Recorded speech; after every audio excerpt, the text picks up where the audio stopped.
Welcome, everyone. It is such a pleasure and honor for me to be meeting all of you in this session on coaching systemically, the matrix model. So I would like to thank you for your time, for your energy, for being here. It is a pleasure for me to be meeting all of you. This session is part of our monthly, the Meta Coaching System series. We also have the series on Neuro-Semantics, self-leadership, and parenting. I'm Mazuki. I'm a Neuro-Semantics trainer and meta coach. I help people like you to systematically develop skills in leading, communicating, and coaching to bring out the best in yourself and others. This discussion for this evening will be for 60 to 90 minutes. This topic is based on a chapter from the book, The Meta Coaching System by Dr. Michael Hall. I will pause for discussion after several points in order to give you an opportunity to ask questions, comments, or I would welcome contributions as well. My style is to be light and humorous, so if I laugh or smile, I'm never laughing at you, but at our silly human qualities. And as age catches up on me, I find that I'm laughing at our silly human qualities more and more. So the purpose of doing that is to lighten things up, reduce being serious, and be more real. So before I continue on, I would just like to say welcome again to all of you, and especially for those of you who's just joined us. Sarah, thank you for joining us. I see that you're on the screen. And also Peter, thank you for joining us again. So it is a pleasure that you are with us today. I was about to say this evening, but it's not true for Father James because it is still afternoon where he is. So I've just shared the screen with you. So what I'll do is I'll take off with the introduction for this evening. To coach effectively, you need to work with the human system, mind, body, and emotion. Failing to see the human system as a system and how it functions means you don't understand how humans work. Linear thinking is easier, but it doesn't work with a richly complex system that is the human system. There's a lot of coaching that tries to impose linear thinking on the human system to the detriment of clients. As a coach, you need to understand the human system and use systems thinking to enhance your coaching skills. So let's take the next point, which is thinking systemically about mind-body states. It's helpful to use systemic language when thinking and working systemically. The term state is used in meta coaching to include mind, body, and emotion as they're all parts of the same system. These three elements are interconnected and work together to form the human system. We use the abbreviation MBE, mind, body, emotion, MBE, to remember the systemic nature of human beings. Every thought is accompanied by feelings and emotions, and every emotion has thoughts associated with it. All of our mental, emotional processes occur within our body. Physiology, neurochemistry, neuropathways, and neurology. As a coach, you can work with your client's mind, body, and emotions to create change. So, what is the human systems? The human system is made up of interrelated variables that interact and give rise to emergent properties.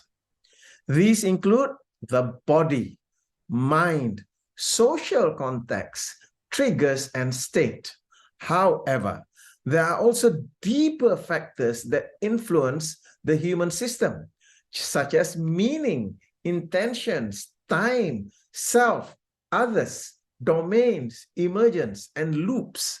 These factors affect the individual's interpretation, values, motives, relationships, expertise, and communication patterns. By understanding these factors and their interactions, coaches can gain insight into their clients' experiences and support them more effectively. What do you need to know to work with the human system to coach a client effectively? What principles embrace the basic guidelines for thinking and working systemically? So in the book, The Meta Coaching System, Michael identified, not Michael Lu, we have Michael Lu in the house. I'm referring to Michael Hall, Dr. Michael Hall. Yeah. Thank you, Michael. Dr. Michael Hall identified 7 principles. So let me introduce these 7 principles one by one. Principle number 1 is to enter into your client's matrix, match and validate the person. This first principle is all about entering into your client's matrix by matching and validating them. The key to entering a person's matrix is to begin with acceptance and validation. It is important to seek to understand and match the person's output. Output, I'm referring to the posture, breathing, stance, tone, volume, and words, acknowledgement, to create a sense of rapport and safety. So this refers to the first 2 core skills in meta coaching: listening and supporting. If you disagree or fight with a person's viewpoint, it will be difficult to establish a connection. Matching and pacing the person's communication style will enable you to earn the right to enter their matrix. Principle number 2, follow the person's meaning. To enter into your client's matrix, you must understand the meaning of the subject at hand. Keep in mind that the matrix is formed and activated by their meanings. These meanings are the primary source of the matrix, not events and circumstances out there. The interpretations that a person gives to things bring the matrix into being.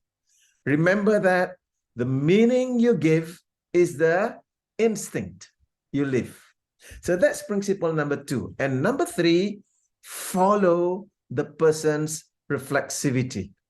Your client creates meanings through reflexively metastating ideas, emotions, memories, and imaginations to layer their thought feeling states.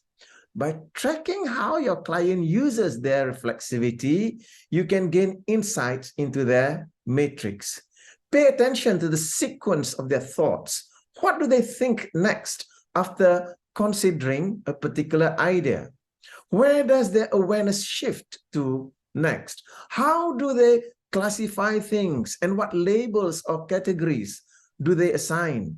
What evaluation criteria do they use? What are their belief frames? And which ones are self-organizing attractors in the matrix? By following your client's reflexivity, you can gain a deeper understanding of how they construct their reality. Principle number 4 is follow the information loops within the system. To understand how your client is processing information within the system, it's important to explore 2 loops that exist: the primary horizontal loop and the meta or vertical loop. The primary loop involves inputting and outputting external stimuli, while the meta loop involves internal processes of meaning making and embodiment. By understanding how your client processes information and meta states at all levels, you can identify how they input, process, and output information in response to external stimuli. Feedback and feed-forward loops are important for both these loops. Now, principle number 5 is examine how and to what extent the person embodies the information. This can give you a sense of the depth of the matrix, which refers to how deeply the information is integrated into the person's neurology, including their body and feelings. After identifying the person's belief and value frames, it is important to find out what they have embodied, as well as where and to what degree. Understanding the level of the embodiment can help you to better understand how the person experiences the information and how it is influencing their behavior and emotions. Principle number 6 is keep clarifying the problems that needs to be solved in your client's matrix. The concept of problems is subjective and resides within the meaning system of the individual who perceives it. These constructs do not have an objective existence outside of one's perception.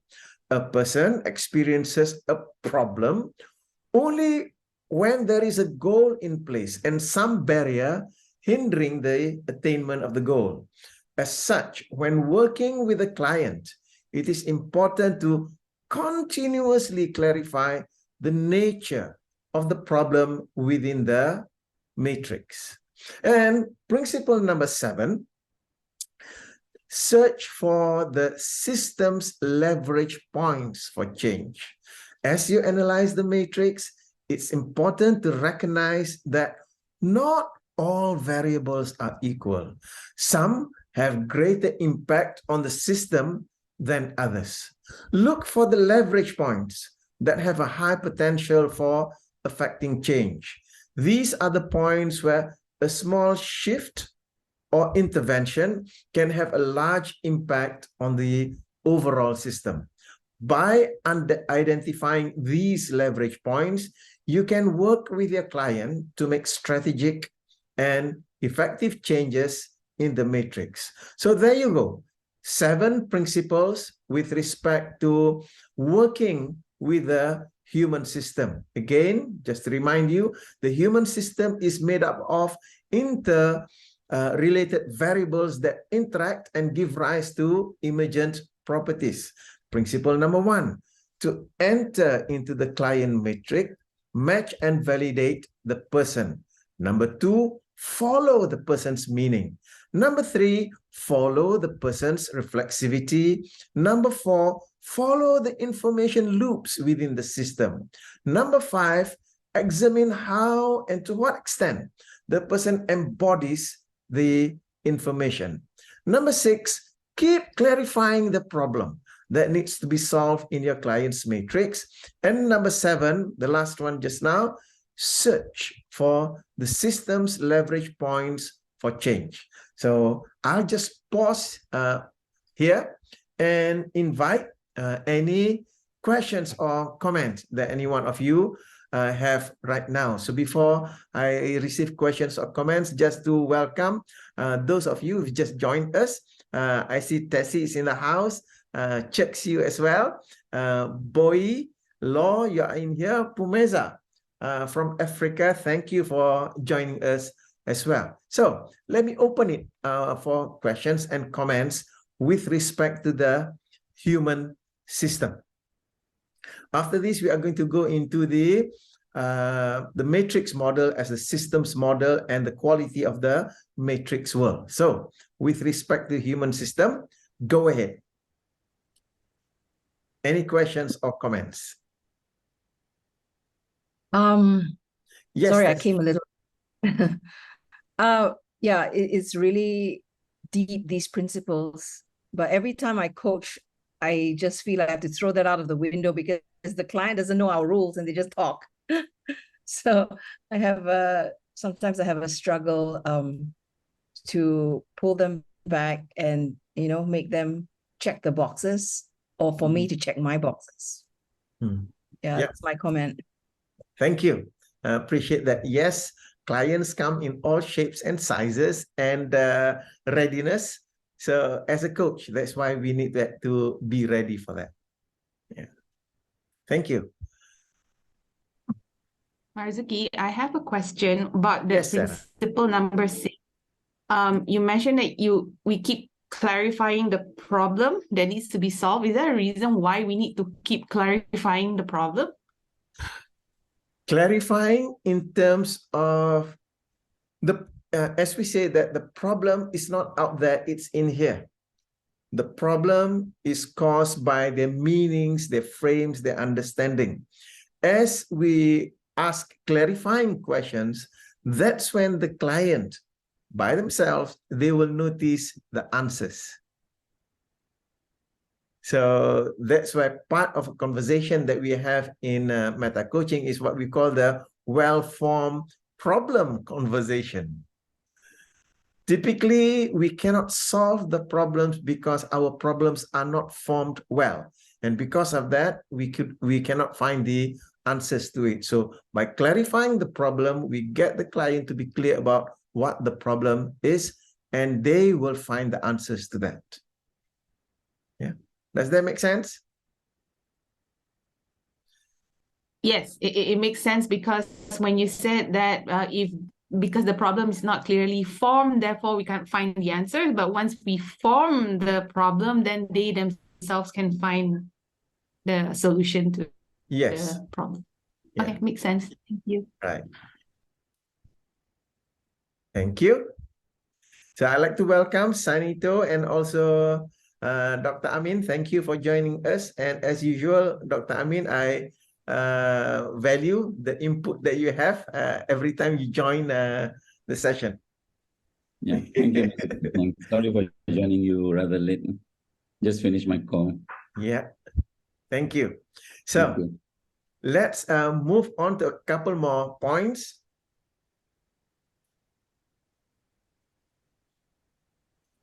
And this next point is the matrix model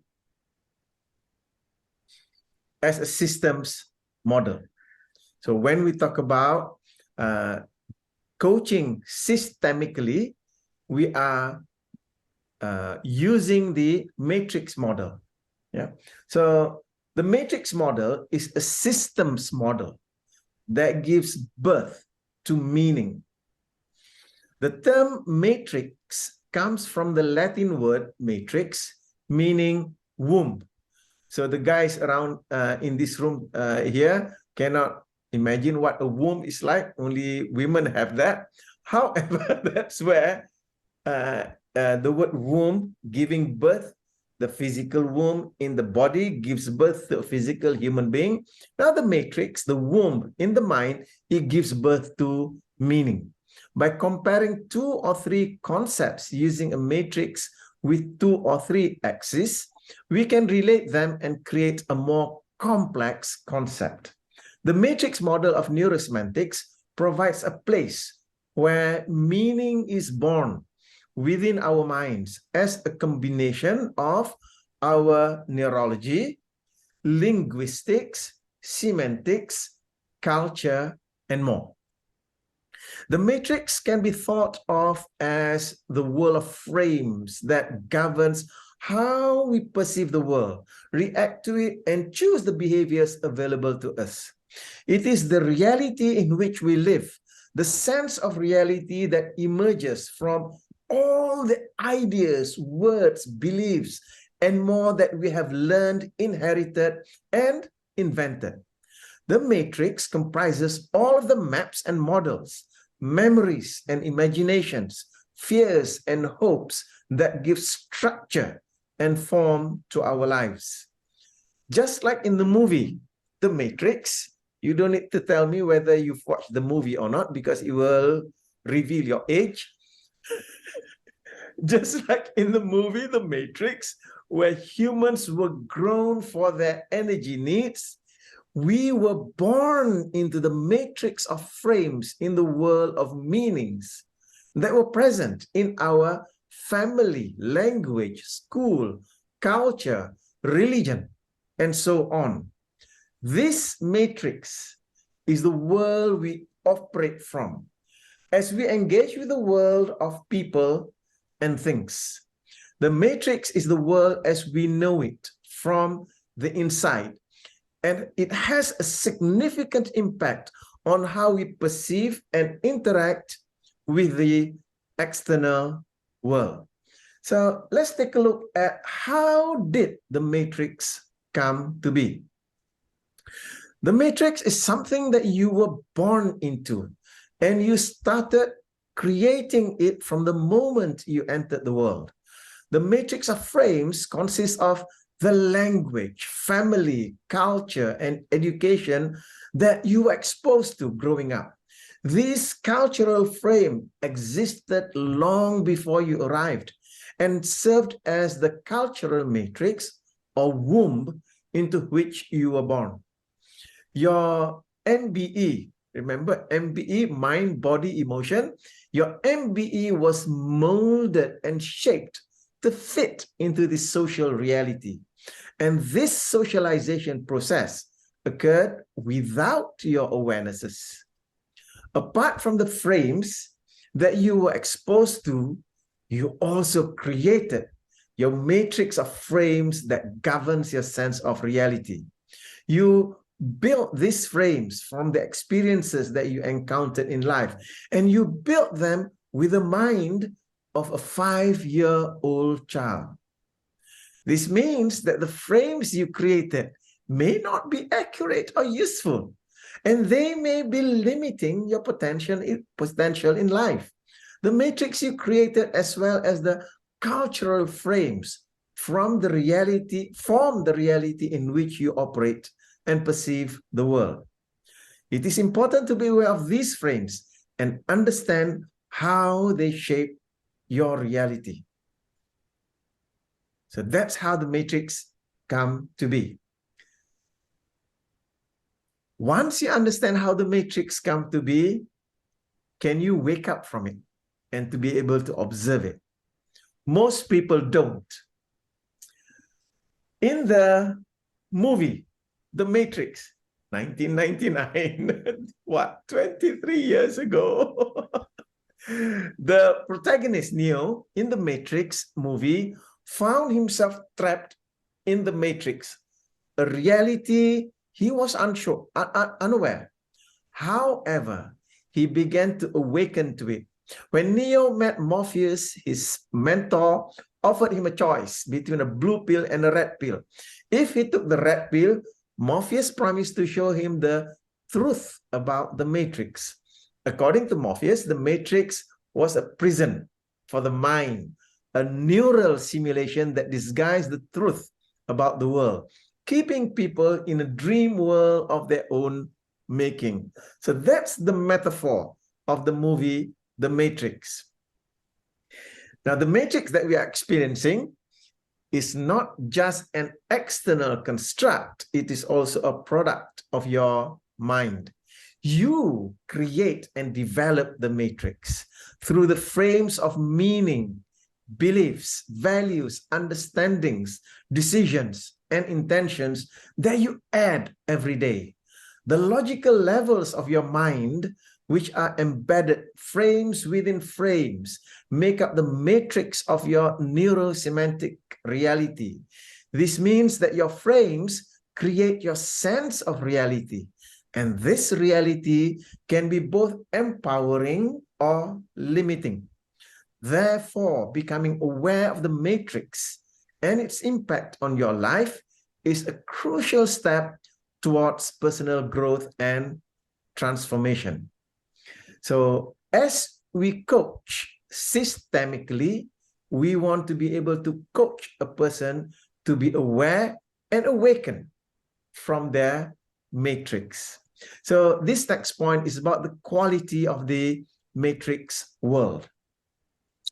The structure and fabric of your reality are the matrix, but the quality and robustness of the matrix world is the key coaching question. I'll just repeat that. When we coach, we want to coach to identify the quality and robustness of the client's matrix. As a coach, you must inquire about the quality of the matrix frames that give form and shape to your client's reality.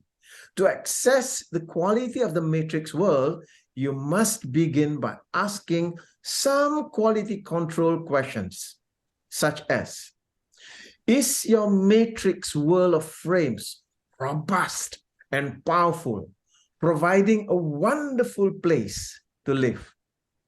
How empowering is it, so that you wake up every day with excitement for the day's adventure in life, career, contribution, personal growth, and love? Are you ready to become a master of your matrix, or do your frames have control over you? Are you ready to take charge of the way you create meaning and intention and create a rich and lovely place to come from? So the quality of their lives depends on the quality of their matrix. So that's why when we coach, we want to inquire the quality of the matrix of frames. Accessing the quality of the matrix involves determining if it is empowering or limiting, self-serving or caring about others, joyful or miserable. The matrix model based on state is composed of 7 sub-matrices that make up your personality, attitudes, and perceptions. These frames, embedded within frames, govern who you are and what you are about, and are built around your mind, body, emotion, or neuro-linguistic states to create your higher neuro-semantic states. The state matrix is left unnumbered because it grounds every thought, feeling, awareness, and is one of the 3 process matrices by which you create your overall matrix. So as a reminder, for those who are familiar and for those who are not yet familiar, this is the matrix model. There are 3 process matrices and 5 content matrices. So the 3 process matrices, one is the meaning matrix, the meanings you create about things, what they are. There is identification, how they work, causation, their value, and so on. Next process matrix is the matrix of intention, your intentions or purpose that directs your focus. The next process matrix is the state matrix. This is the unnumbered matrix because the state matrix is the embodiment of all the matrices that grounds all of your frames of meaning and intention. So this is where you spring from. So those are the 3 process matrices. Then we have the content matrices built around 5 concepts about self. The self matrix is about your worth, identity, roles, self-image. Then the power matrix, your capability to act, skills, competencies, and sense and resources. Then there's the matrix of others, your social self, relationships, and sense of connection. Then the matrix of time, your temporal self, experiences of the past, present, and the future. And the matrix of the world, the universes of meanings, domains, and industries. So in this particular subsegment, I've covered 2 main topics. One is the matrix model as a system model. And that second main point just now was the quality of the matrix world. So let me just pause here and invite any comments or questions from any one of you. So go ahead.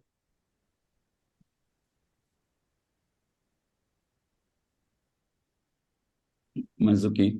Yes, Dr. Amin. Yeah, I found the matrix model. I read the book again for the second time, the one from Michael. And I find it interesting that you said the 3 processes and 5 contents. What I have done, just to share with the team or share with all of you, we developed a matrix transformation brochure, matrix transformation. And the way we did it is for you, for the person, we had the meaning matrix here, meaning matrix up here. If you remember your meaning, performance, L curve, meaning and performance. Remember yours? Meaning, performance, axis. Yeah, we put meaning matrix here. In the center is the performance matrix. So in the meaning matrix, the center, what we call representation map, how it is represented in your mind, and there are 4 axes. One is how you classify the information, how you do the association to give meaning, how you do evaluation, and how you frame it. Then it goes to the performance, which is Michael 5 that you just mentioned, the self-esteem in the center. Then you have self-confidence, others, time, temporal, and the role you are in, the world. So we use that actually in our brochure. I found it very interesting. So if you remember the L, we put time matrix here and performance metric here. Then you get the business performance. Okay, right. Yeah, which is the same as what you said, but just that we put it differently, for our purpose. Right. We did it for our purpose. Yeah. Thank you. So you found that useful to view it in that way? Yes, it is. Yeah, I don't know how to share the screen here. Yeah, let me just good. Yeah. The matrix. I don't know, you can see or not. Yes, I can see it. You can see the blue screen, right? Yeah. If I can take you to the picture, just that picture. This is what we meant by you and the motivation. Okay. And within you is this. This is what I meant. Okay. The meaning of this matrix, how you classify, how you associate, how you evaluate, how you frame of the representation map you have in your mind. And then when it comes to performance, is this what Michael said or what you just said? Okay. I call it performance matrix. Just to share with the team.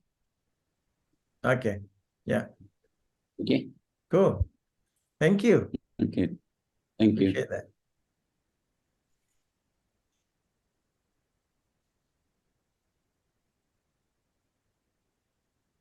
Right. So good. If there are no more questions, so let me move on to the next point.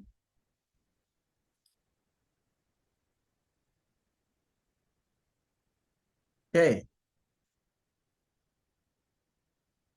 So how to coach to the matrix? And now we've moved into the how quadrant.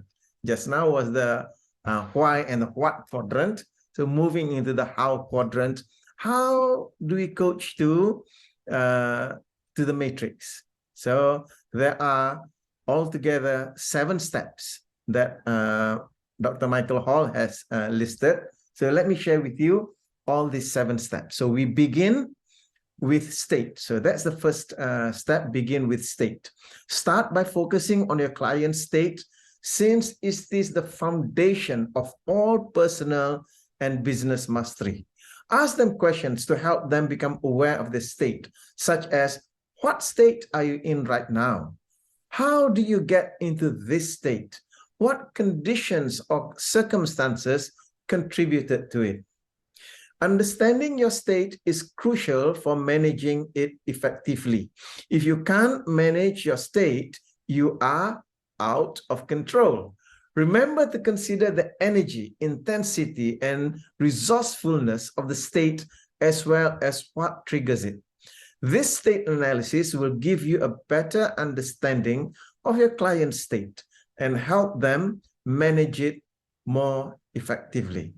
And as I begin speaking about begin with state, it's giving me a greater appreciation of why in the meta coaching system, the second module is APG, Accessing Personal Genius. That is all about emotional intelligence and emotional management. So this is where APG comes in. So this is a heads up I'm giving, especially to Tİ and Guoqing, as you are joining us in Coaching Mastery. So that's where APG comes in. So that's the first point. The second step is to enter the meaning-making funnel, the meta-stating. Through the meaning-making, the client is meta-stating themselves. Your state of mind and body is a result of your thinking, meaning-making, and interpretation of experiences. I'll repeat that. Your state of mind and body is a result of your thinking, meaning-making, and interpretation of experiences. Whether you are aware or unaware, however, it is the result of that. You can follow the patterns in how your client creates meanings and their interpretation of those meanings. Ask questions to explore frames, references, associations, linguistics, metaphors, and structure they are using. Are these meanings empowering or limiting their success and happiness? Within the matrix, thinking patterns play a significant role in mental maps and quality of life. When issues arise, it's the framing that's the problem, not the person. The person is never the problem, it's the frames. Meaning making is influenced by physical state and environment. So that's the second step. The third step is explore the intentions in the back of the mind. As I mentioned to you about the steps, first step, second step, third step, please be reminded that it is no way linear. You could be looping from step 1 to step 2 to step 3 and back to step 2 if the client is looping in that way. However, these are the steps that we want to go through in order to coach the matrix. So step number 3, when coaching, it's important to understand why your clients do what they do. This involves exploring their reasons, motives, and goals. Ask your clients questions like, what are you trying to achieve? And why do you want to reach that outcome? Keep asking questions until you understand their highest intentions or deepest inspirations.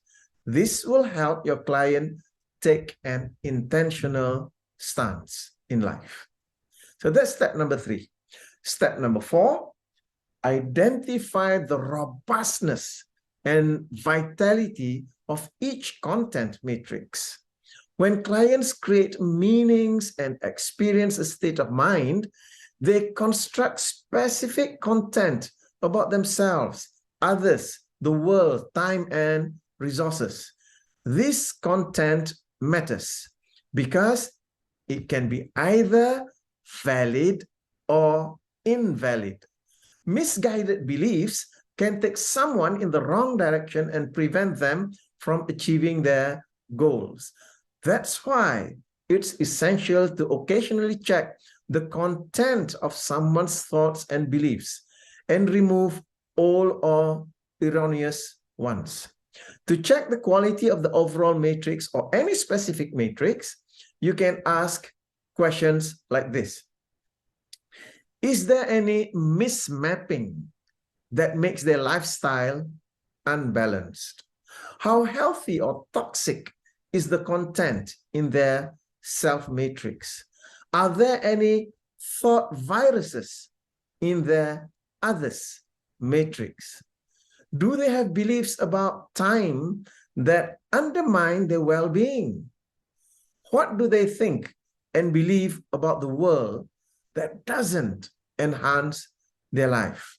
So having these questions at the back of our mind allows us to help the client to check the quality of the overall matrix. So these questions, these types of questions can help you identify any invalid or unhelpful content and replace it with more useful beliefs, which can lead to more positive experiences. Step number 5 is to step in and out to see the system as a system. When coaching, it's helpful to think about the whole system, which is where the matrix models comes in. This model helps you understand how all the different parts of the person's life fit together and how they influence each other. To think systemically, it's important to look at how the information and energy move through the system and what patterns or feedback loops are emerging. You can use system diagrams to help visualize this.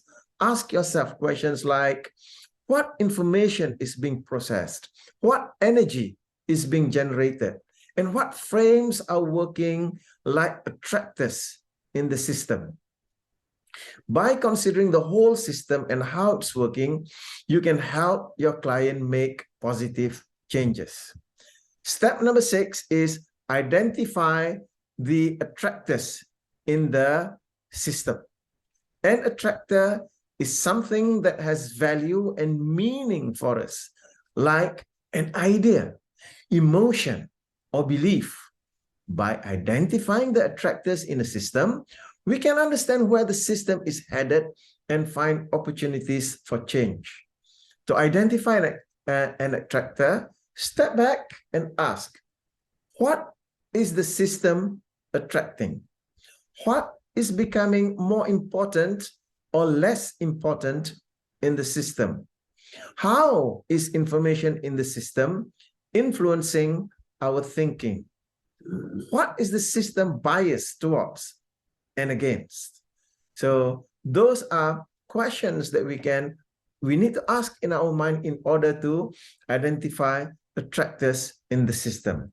And last but not least, the step number 7 is to ask 1,000 curious, respectful questions. So that's why in meta coaching we have this, you can call it humor, that we say that the coaching state is the know-nothing state.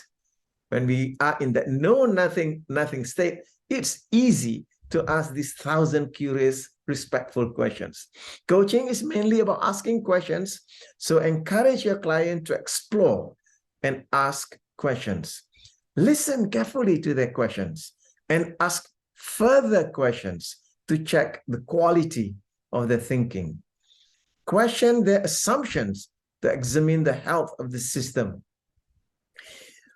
Use non-judgmental questioning, and you may observe the system changing in response.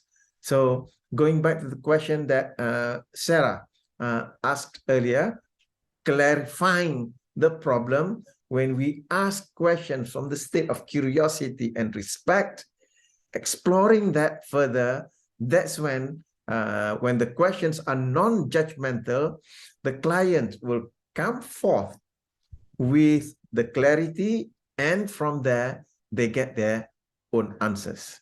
So matrix coaching is what we are referring to when we talk about coaching systemically. The matrix model provides a useful structure for coaching that helps you understand the different frames that make up a person's experience and personality. By analyzing these frames, you can identify patterns and opportunities for change and help your client transform positively. The goal of matrix coaching is to empower the client to take charge of their own life and master their matrix, which is where they create meaning and intentions that shape their actions and experiences. By working with these frames, you can help your client achieve their goals and improve their life. So let me just stop there. That's the final point that I'm bringing for this evening. So let me check with you with respect to your questions and comments about the 7 steps that I just shared with you about how to coach the client through their matrix. Yeah, how to coach to the matrix. So, anyone, you have any questions or comments or insights that you would like to share?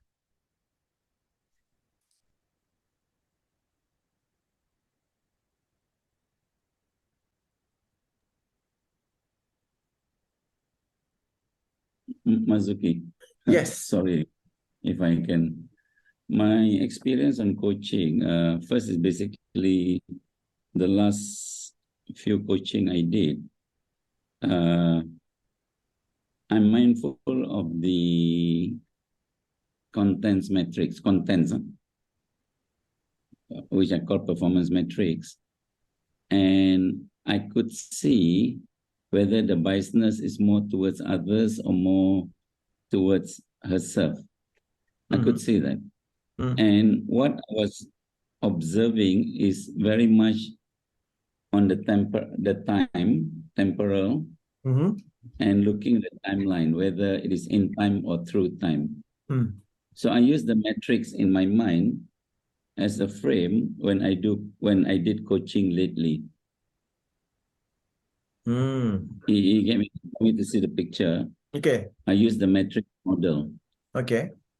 Then ask myself, which particular lever is she pulling? Okay. So that's how I use it. Okay. Then I have to do calibration after that. I have to be sure what I'm reading is good. Right. Thank you for sharing that. Yeah. Thank you. Anyone else has got any questions or comments?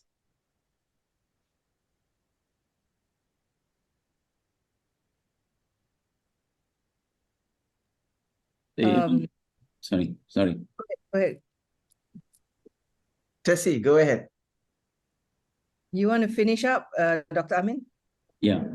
If I just what I wanted to say is this: the picture of the metrics in my mind give me the ability to see the components when I did coaching.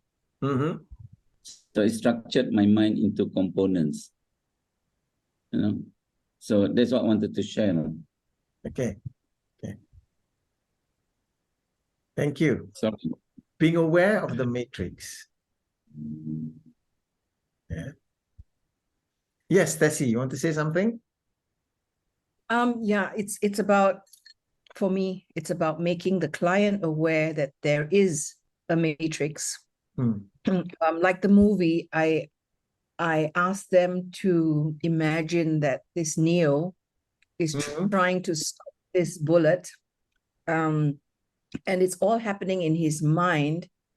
So I've asked them to make it like slow motion, so that they're able to freeze frame what's going on in that particular situation, so that they can see when everything slows down, they can see that there's a context.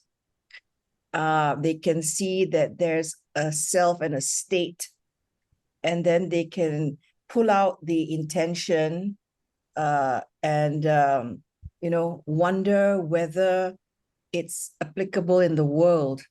Because if everything is going so fast and usually they're babbling about a problem or other, because they don't know better, right? They just you asked me what I want to achieve in this session, so I'm telling you blah, blah, blah, blah. Yeah. So the coach's job, I feel my job is to slow the process down so that firstly, that they hear themselves talking. So there's a space between them and the situation that they're describing, so that there's the movie of what they're playing in their minds.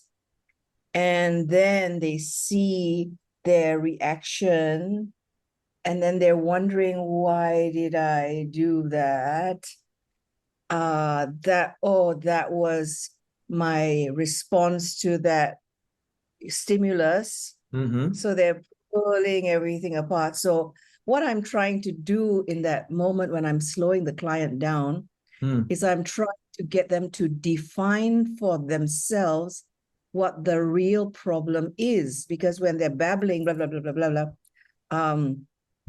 I want to have more executive presence. I want to show up more confidently. So I'm saying, like, okay, what's stopping you? What do you mean, what's stopping me? So I say, give me an example of a situation where you didn't feel like you were showing up as your best self, because they describe executive presence like this. So how come you didn't show up? Because you seem to know what it's about. You know, so when you slow everything down like the Matrix does, then it gives them that chance to self-reflect and think, oh, actually, there was this guy in the room and I was not comfortable showing up authentically because I was afraid of being judged. And so I shrank and my confidence wasn't at a high level. But you see what I'm trying to do? I'm using the Matrix model to pull out the person's purpose and intention, and their time space of it, so that they can see how they have reacted, their sense of self and power and state in that moment, because it's driven by that intention. And then they can see the missing links, the missing pieces, and then they can say, oh, I see, that's where the problem is. So once they have a well-defined problem, then the coach can actually be more curious about exploration questions and testing questions in order for the client to get to their clarity. So so that's how it works for me.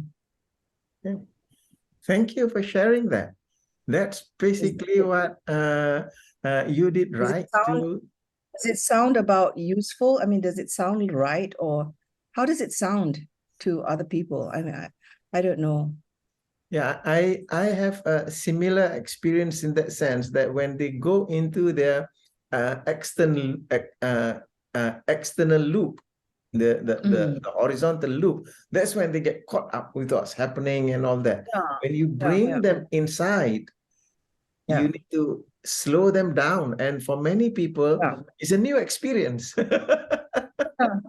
Especially executives and people in high positions like Dr. Amin would know, because they unconscious about certain things like context, like so executive presence, so what? In this context, it can be loud and assertive. In another context, it can be very quiet and patient. So it's very contextual, but they don't get it because they're driven to a KPI or something, and chances are a lot of the pieces are lost. So when you don't get a really well-formed problem, you don't know what the solutions are going to look like. And Tİ put into the chat box, also disassociate themselves from situation. Tİ, would you like to elaborate that a little bit?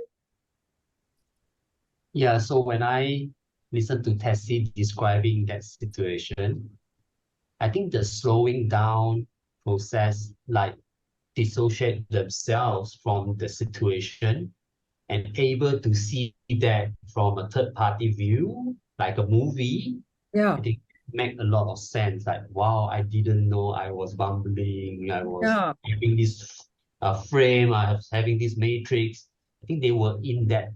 They are so associated to that particular situation. Yeah. Love it. Wow. Thanks, Tessie. You know, when I'm coaching, I'm also very fast in the sense that I want to get an outcome last because I want to do well, right?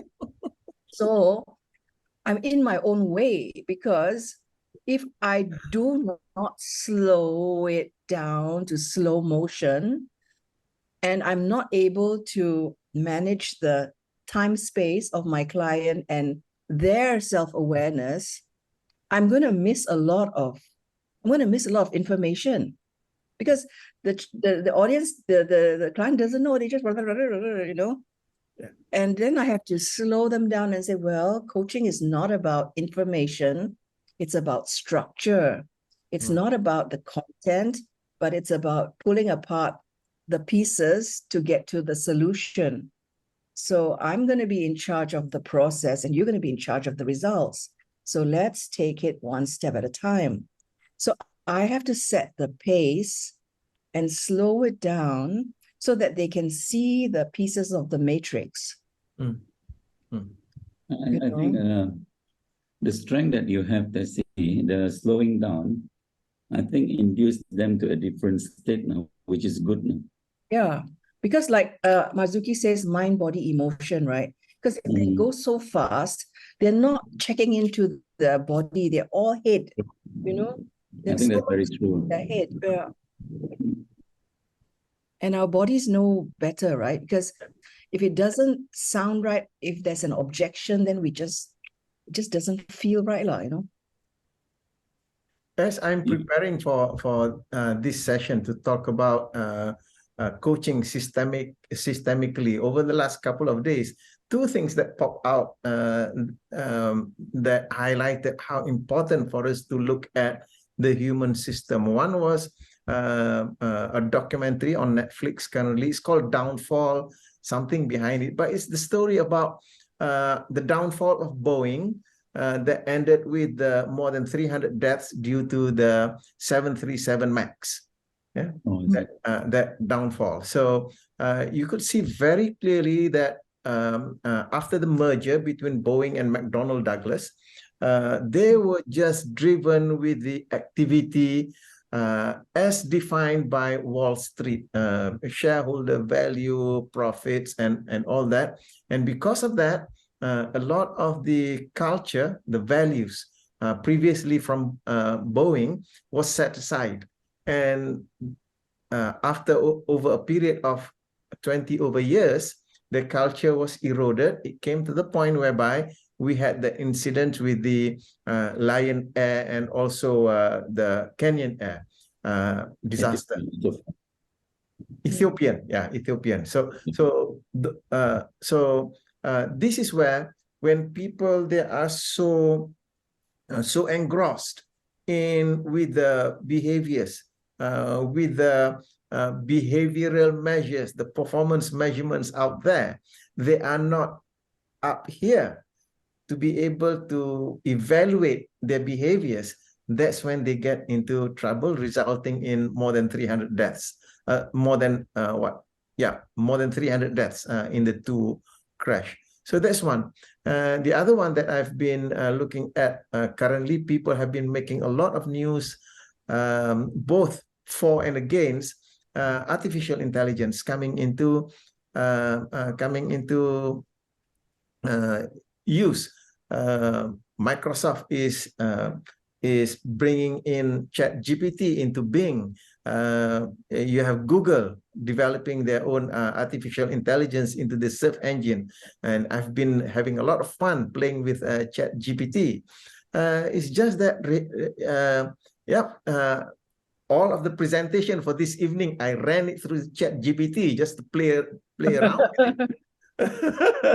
It's just that if you are not aware of your own values, your own beliefs, these are internal. Then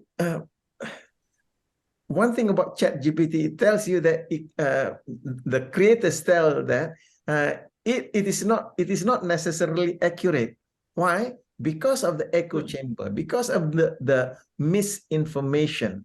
So this is where if we don't slow down to check inside, that's when what comes outside will be detrimental to us. So yes, I have fun playing with ChatGPT. Is just that I need to quality control whatever that guy gives to me. Yeah. So that's why moving into this more AI world. When I say AI world, many of us have been using small users of AI in your handphone. When you take photos, there are elements of AI already inside there. So we are moving more and more into that. The issue is that, are we aware of our matrices, how we create our matrices? Otherwise, we might fall into some form of echo chamber, not realizing the meanings that we are giving to ourselves, to others, to time, to world. Then we can fall prey to whatever is out there.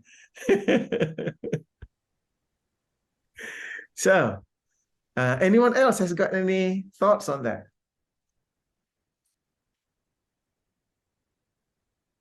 So what I would like to say is that with respect to what we have just covered, maybe I can summarize in a couple of points. One is that the matrix that you were born, that I was born into, that matrix that you were born into and created with your social environment as you grew up is an invisible mental emotional world that shapes your inner world, and you then project that inner world onto the outer world. The matrix model offers a basic but powerful framework for exploring your client's complex inner world. You can learn to see a person's matrix in code, which allows you to understand the dynamic and fluid nature of their mind, body, emotion system and track their energy as it moves through it. Coaching involves mindfulness. Stepping back, help clients be more mindful of their matrix. This can lead to decommissioning harmful frames and creating new ones for better well-being. So these are some of the points that we brought in our discussion that I've summarized in those few points. So right now, I would just like to just go to each and every one of you and check with you. What is your takeaway for this evening as we covered this topic? For those of you who have been coaching regularly, then you know where to use this coaching to the matrix, coaching systemically, and probably there are some of you who are just coming into coaching, and this might be something new to you as well. So let me hear from each and every one of you. We noticed that Dr. Amin and Pumeza has already left the room. So I'd like to start off with, as usual, I like to start off at the bottom of my screen. If you have access to your mic, I really like to hear your thoughts on this, your takeaway. I'd like to begin with Nadia. Nadia, is there anything that you would like to say with respect to your takeaway for this evening? Yeah, actually this is something new for me. I've heard this before, and I follow with someone who really used this metric system. Okay, and it's really, I think it's really powerful things, and I might be use this for my future things, inshallah. Yeah. Right. Thank you, Thank Nadia. you. Thank you. Thank you. And is Nazira with you? She's not with me. Okay. Yeah, she's in her own place. Okay, thank you. So I'll get back to Thank you. get to Nazira now. So Nazira, anything from you? Do you have access to your mic?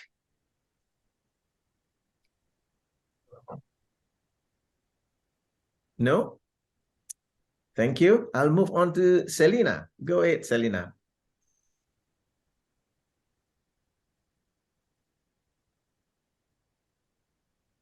You don't have access to your mic. However, I'll see you in Coaching Mastery then, Selina. And Father James, do you have access to your mic? All the way from sunny Spain. There you are. Hello, Marsuki.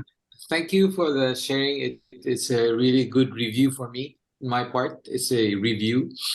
And I am an educator. For those who do not know me, I work with school. And now I'm working here in Colegio de Claret. First of all, what interests me now is what you have just said lately about the artificial intelligence.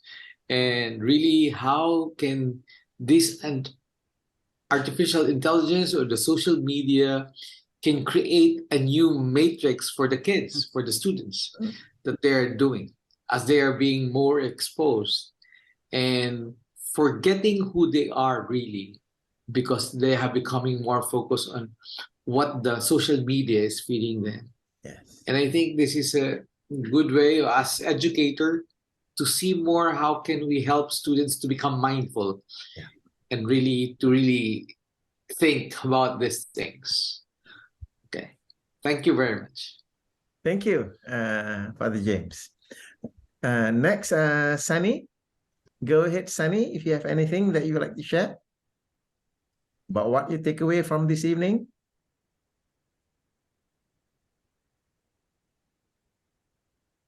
No? Thank you. Neda, are you able to access your mic?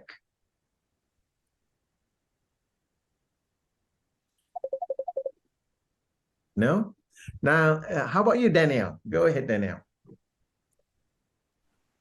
Thank you, Marzuki, for your sharing today. It's a good refresher for me. And the last thing to say about ChatGPT caught my eye. Yes, because I've been using that a lot as well. And I think my kids haven't learned about that yet, so there's a good thing. Yeah, but I agree with what Father James had said, what kind of influence that this AI thing is going to bring to our matrix. Yeah, so I think it's a good topic to explore further. Thank you. Right. Thank you, Danielle. And Peter, go ahead. Just, unmute yourself.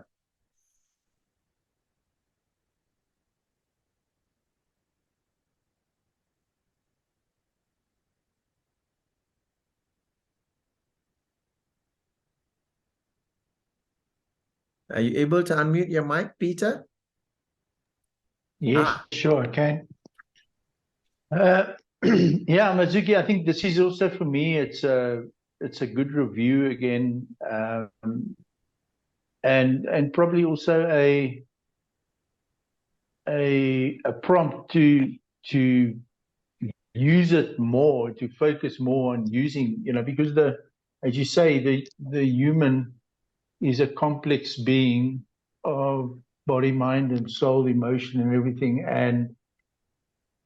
And yeah, so it's a reminder for me again, to really not just, as I think it was Sarah that mentioned, or Tessie that mentioned that, her coachees, talk and she coaches, and sometimes this stuff falls a little bit by the wayside. And maybe there's a lot of quality that I could bring into the whole coaching process by just being a little bit more focused on the detail of the matrix system and viewing the human as this amazing matrix being. So thank you for this. This is really good. I think I'm gonna look and listen to it again on the replay. Okay. So I appreciate it. Yeah. Thank you, Peter. Appreciate your thoughts. And Guat Ching, go ahead. Thank you, Marzuki. My key takeaway, ask question from the state of curious, concern, and compassionate to create a safety net. so the client will feel comfortable to tell you more about themselves. So when we talk to the client, we talk like a human, not like a robot. Right. Thank you, Goching. Appreciate that very much. And Tessie, you're next. Thank you for today, Marzuki. As usual, very nice. I am in awe of Michael's research and the way that he can pull apart the pieces, the 7 principles, because when you get to this level of detail, you can actually study it and replicate it. You can teach it and you can learn it, you know, piece by piece. So this is what I've taken away. Thank you, Tessie. Appreciate that. Yep. And next on my screen is Sarah. Go ahead, Sarah. Thanks, Marzuki, and those who contributed, theses as well. Very nice discussion. I guess my takeaway would be the part where we ask curious but respectful questions. I am by nature a very curious person. But it's a good way of having this, I guess, system systemically, to also add that when you ask questions respectfully, also not from a place of being nosy. But I am a curious person, but having this sort of like way of asking questions respectfully really does add that that layer of entering that person's matrix. So right. Yeah, that's thank you, Sarah. Appreciate that. Tİ-Nguyen, you're up next. Thanks, Marzuki. So glad to join the session. I think because I known Tessie for heard about her name for 10 years when I joined Neuro-Semantics. Watched some of her videos as well. So I think today is a great session. And it just so happened, I don't have a lot of books beside my table, but this is one of the books that I have with Michael. I think that formed the intention frame that I need to read the book. Okay. Right, thanks. Thank you, Tİ-Nguyen. And last but not least, Michael. Go ahead, Michael. Oh, yes, Marzuki, thank you so much for the session. So I think this really served as a good reminder. And more importantly, it's really a great structure, knowing that, you know, when the client come to you and having so much to share, and we know there's so much more, right? Having a right structure both help us and the client have a very clear picture in terms of where everything is. So it's something that the client can be guided into better understanding of themselves. I think this also serves both ways, right? As they understand and as they see how clearly things are rather than a random thought. Now, we can all start from a good common ground. And I think that itself for me is the most powerful value of the whole system.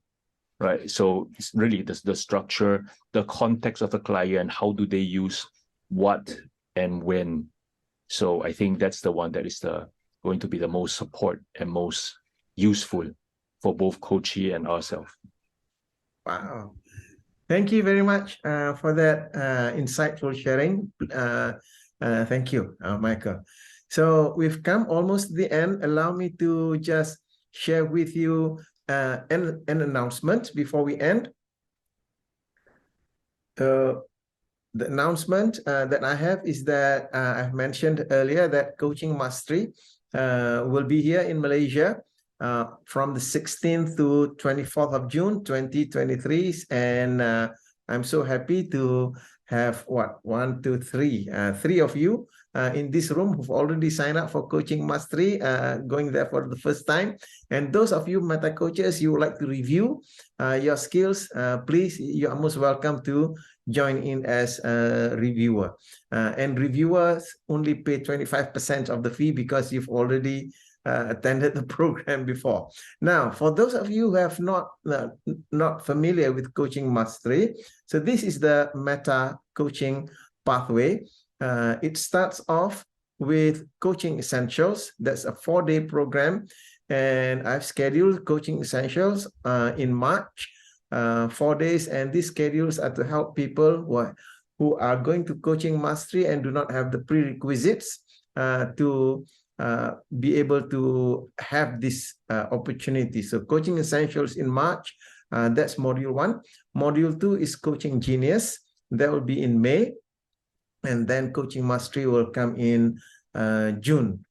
So that's my announcement that I have for this evening. So with that, I would like to say thank you very much to everyone. I really appreciate your being here. It is an honor for me to be sharing this space, this time, this energy with all of you.